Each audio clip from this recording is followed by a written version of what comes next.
Hi folks, I'm Jessica and I'm 27. Alright, so let me tell you about the roller coaster that was my life a few years back. My name's Jessica and I was happily married to Jonathan. We had a great relationship and I truly believed he cared for me deeply. Our families were close-knit and I had integrated him so well into my family, especially since Jonathan didn't have his own parents around. They died when he was young. But one day, my world came crashing down when I discovered he was cheating on me. The pain and anger I felt was indescribable. I had given him everything, and this is how he repaid me? At first, I felt bad for him, thinking maybe it was his unresolved trauma from losing his parents that led him astray, but that didn't excuse his actions. I was devastated and I wanted revenge for the pain he put me through. So I decided to hit him where it hurt the most, his wallet. Yep. I went on a spending spree using his money and I don't regret it one bit. Call me petty, but after a 2-year affair with a co-worker, he deserved a taste of his own medicine. I started buying all sorts of lavish things. I got myself designer bags and fancy jewelry, and even treated myself to a luxury spa retreat on multiple occasions. And oh boy, you should have seen his face when he saw the credit card bills. It was priceless. I remember the time I came home with a stunning diamond necklace. His eyes almost popped out of his head when he saw it, but instead of confronting me, he stayed quiet. He knew he had messed up big time, and maybe he thought this was my way of coping. Jessica, is that a new necklace? It's beautiful. Oh, yeah, I got it recently. How much did it cost? Oh, don't worry about it. It's not a big deal. No, really, tell me. I hope it didn't cost a fortune. I've noticed that you've been spending a lot lately.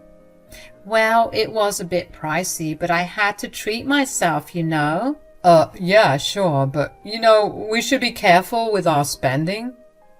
Oh, now you're concerned about spending?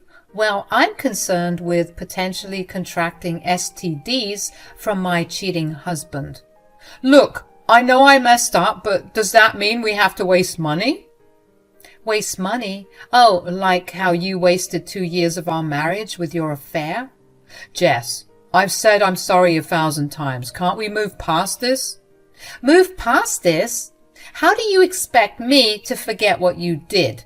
Buying a diamond necklace is the least of your worries. Consider it retribution. I'm trying to make it up to you, but you keep rubbing salt in the wound. I know I hurt you, and I'm trying to fix things, but you're just spending recklessly. Oh, now you're worried about finances. You had no problem spending our money on your affair. Taking her to Cuba, Tijuana, and Fiji, all the places I wanted to go. Okay, I get it. I screwed up big time, but this isn't the way to deal with it. So you're the expert on how to deal with infidelity now? No, I didn't mean it like that. You just what, huh? Yeah, that's what I thought. The truth was, I was angry and hurt. I wanted him to feel some of the pain I felt when I found out about his affair. So I kept spending, and he kept staying silent after I put him in his place. I also used his money to plan a getaway with my closest friends. We went on a luxurious vacation to a tropical paradise, staying in an extravagant villa with a private pool. It was my way of showing him that I could have an amazing time without him and his lies. Every time I swiped his credit card, I felt a little rush of satisfaction. It was as if each purchase was a small victory for me. I know it might not have been the healthiest way to deal with my emotions, but it was my way of coping. As the days went by, Jonathan started to realize that I wasn't going to back down. He saw that I was serious about making him feel the pain he had caused me. It was a bitter pill for him to swallow. But amidst all the revenge spending, deep down, I still loved him. Despite the betrayal, I couldn't help but feel for the man I once thought was my rock. I wanted him to realize the consequences of his actions and change for the better.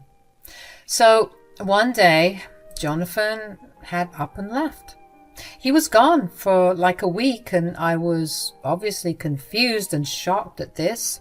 He kept declining my calls, and I had no idea where he had gone.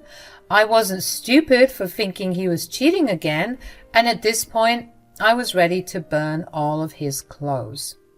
Then something surprising happened. My mom texted me and told me that Jonathan had been staying with them for the time being. She then called me wanting to have a serious talk. She started by saying that she had a heart-to-heart with Jonathan. Apparently he cried to her about my spending habits and how he didn't know what to do about it. I couldn't help but roll my eyes at the thought of him complaining to my mom. I asked my mom if Jonathan had mentioned why I was spending so much, but she seemed a bit hesitant. She said, "Well, he didn't really go into detail, just that you've been spending a lot lately." As I tried to explain to my mom that there was a good reason for my spending, she didn't want to hear it. My dad eventually joined in on the conversation, and instead of understanding my side, they both started berating me for my irresponsible behavior. It felt like a double whammy. Not only did Jonathan cheat on me, but now my parents were yelling at me too. "Mom, Dad, I understand that you're upset about the way I've been spending money, but there's a reason behind it that I need to explain. Honestly, Jessica, there's no excuse for your reckless behavior. We raised you better than this." "How could you be so disrespectful?" "If only you knew the truth." "We're your parents, Jessica. We're here to support you through anything. This isn't like you, baby. What's going on?" I took a deep breath, bracing myself for how they'd react to me telling them everything. I didn't feel obligated to keep Jonathan's secret any longer, since he liked misleading people with half-baked truths. "Mom, Dad, there's something I need to talk to you both about." "Talk to us, sweetie." "Well, you see, I found out something about Jonathan recently, and it's been really difficult for me to process." "What is it, Jessica? You can tell us anything." "Jonathan has been cheating on me for the past 2 years." "Oh my goodness, I had no idea. That's terrible, honey. I'm so sorry you had to go through this." "Yeah, it's been really tough. I've felt so betrayed." "That bastard! How could he do this to you?" "I don't know, Dad, but I've been feeling so hurt and angry that I started spending his money as a way to get back at him." "Oh, Jessica." "I know, Mom, and I'm sorry. It's just I didn't want to tarnish Jonathan's image in front of you both. I thought I could handle it on my own." "We understand that you were trying to protect him, but you don't need to bear this burden alone. We're here for you." "Thanks, Dad. I just don't know if I can trust him again." When I shared my findings with my parents, my mom was furious. She couldn't believe that Jonathan had kept this information from them, and she felt betrayed too. She said she was ready to kick him out of the house immediately. My dad was also upset, but he urged us to take a step back and think things through calmly. He knew that emotions were running high, but he wanted us to handle the situation with a clear head. My mom, although angry, agreed to listen to my dad's advice and hold off on any immediate actions. She knew that pushing Jonathan out without a proper plan could lead to more complications. So we all decided to give me some time to process everything and make a decision that was right for me. So after my parents and I had our heart-to-heart conversation, I decided to put on my detective hat and dig deeper into Jonathan's actions. Since he wasn't home, I had free rein to snoop around without him suspecting a thing. I started going through his things, looking for any signs of infidelity. I checked receipts and his laundry for any lingering perfume or lipstick stains, and unfortunately, my suspicions were confirmed. I found evidence of him cheating, and it broke my heart all over again. Not stopping there, I went through his email since he had left himself logged into the home computer, and guess what? I discovered even more incriminating evidence. He was planning more extravagant trips with his mistress. I was outraged and devastated, but I knew I had to share my findings with my parents. When I told them what I had uncovered, they were furious too. They couldn't believe that we were harboring a liar and a serial cheater in our own home. My parents asked me what I wanted to do next. They made it clear that they would support me no matter what decision I made. It was comforting to know that they were on my side, ready to help me navigate this difficult situation. As I thought about it, I knew that I couldn't stay in a marriage built on betrayal and lies. I deserved better. And I didn't want to waste any more time with someone who didn't truly love and respect me. I leaned on my parents during this challenging time, and their love and encouragement helped me heal and find my strength. It wasn't easy, but I knew that with their support I could move forward and rebuild my life, and that's exactly what I did. During those days, my parents were a constant source of support and comfort. They reminded me that I was strong and capable, and they assured me that whatever decision I made, they would stand by me. It was tough navigating this difficult time, but with my parents by my side, I felt more confident in handling the situation. I knew that I deserved better than a partner who betrayed my trust, and I was determined to find my path forward, even if it meant walking away from a marriage that had once brought me happiness. The plan was set in motion. My parents wanted to see if Jonathan would finally come clean about his affairs, if he believed they were going to disown me and take him in as their new son. So they sweet-talked him, pretending to be disgusted with my spending habits and acting like they were going to kick me out of their lives. Of course, like the lying dirtbag he is, he didn't come clean about anything, even if my relationship with my own parents was on the line, so they set the plan in motion. I'm so grateful for my parents because they were really willing to go all in for me. When my mom sent me that text saying, "Let's do it," I knew we were going to teach Jonathan a lesson he'd never forget. They convinced Jonathan to sign over the house to them, making it seem like they were one big happy family. Little did he know that it was all part of the revenge plot to make him realize the consequences of his actions. I was on pins and needles as the plan unfolded, but I knew that my parents had my back and I trusted them completely. They were willing to go to great lengths to help me get the closure I needed. I got the confirmation text from my dad later on in the evening, and I knew we scored big time. "We've transferred his house to our name. The plan is a go." I literally jumped up for joy when I saw the text. It was crazy to think that this lavish house was no longer his, but now it belonged to my parents. And it technically also belonged to me.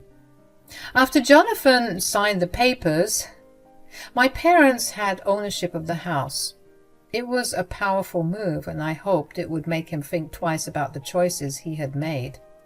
But that wasn't the end of it, folks. You see, my parents were determined to make him understand the gravity of his betrayal. They invited Jonathan to a family dinner, but what he didn't know was that I would be there too, ready to confront him once and for all. And as we sat at the restaurant, my heart was pounding with anticipation. Jonathan arrived looking confused and demanding an explanation. I took a deep breath and decided it was time to reveal the truth. "Surprise, Jonathan. This was all part of the plan. We wanted you to see what it feels like to be deceived and betrayed. Doesn't feel too nice, does it?" He looked embarrassed and shocked, not expecting this turn of events. My mom spoke up, her voice firm but compassionate. "Did you really think we would betray our own daughter? We love her so much, and we're always going to be on her side." Jonathan tried to make excuses, but it was clear that he was caught off guard. He begged for his house back, but my parents stood their ground. "No, Jonathan, the house is ours now. You signed it over, and you have to face the consequences of your actions." I couldn't help but feel a sense of satisfaction as I watched him spiral, regretting the decisions he had made. He was reaping what he had sown. To add the final blow, I slid some divorce papers across the table towards him. Consider this your freedom. You can go on those expensive vacations with your mistress in peace, and I never want to see you again. His face turned pale, realizing that he had lost not only his home, but also his marriage. The weight of his actions was finally catching up to him. I stood up, feeling a mix of emotions, but mostly relief. Goodbye, Jonathan. I deserve better, and I'm done with you and your lies. With that, I walked away, leaving him sitting there stunned and speechless. My parents, after giving him an earful of their own, followed me shortly after. It was time for me to start a new chapter in my life, one that didn't involve deceit and heartache. As I walked away from that restaurant, I felt a sense of empowerment and freedom. My parents were by my side, and I knew that I had their unwavering support. I was ready to move forward, knowing that I was strong enough to overcome anything. In the weeks that followed, I focused on healing and rebuilding my life. With the love and support of my parents and the strength I found within myself, I knew I would be okay. After the restaurant incident, Jonathan tried reaching out to me, but I wouldn't budge. I had made up my mind and was done with his lies and deceit. He even tried to get his lawyers involved to regain ownership of the house, but it was no use. He signed it over willingly, and there was no foul play involved, so he couldn't get it back.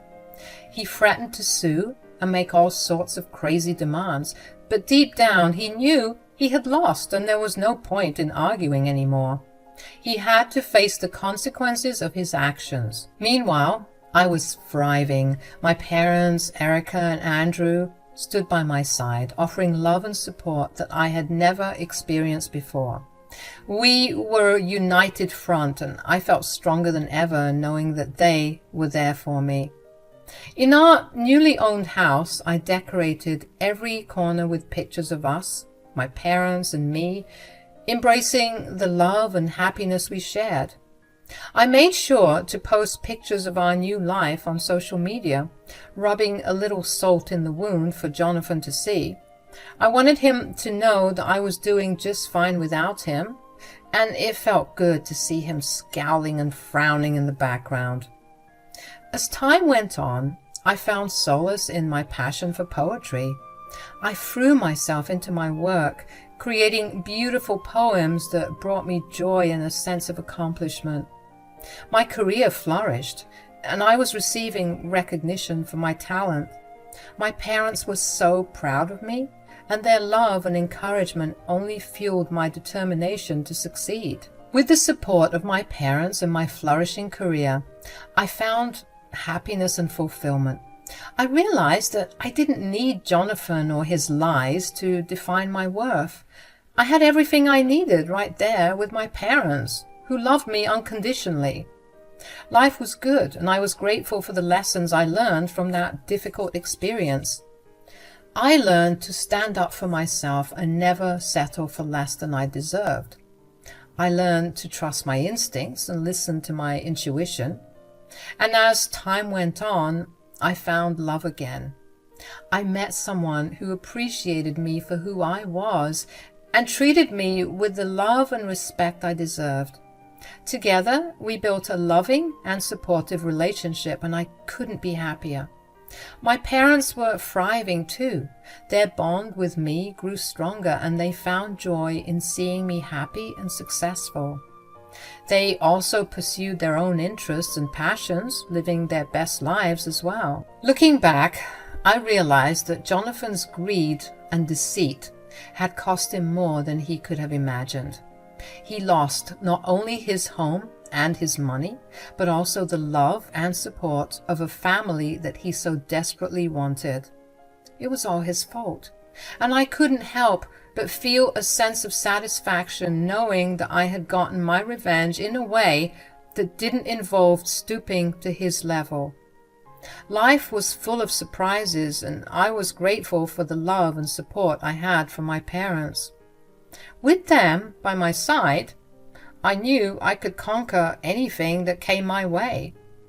I was no longer defined by the pain of my past, but rather by the strength and resilience I had gained from it.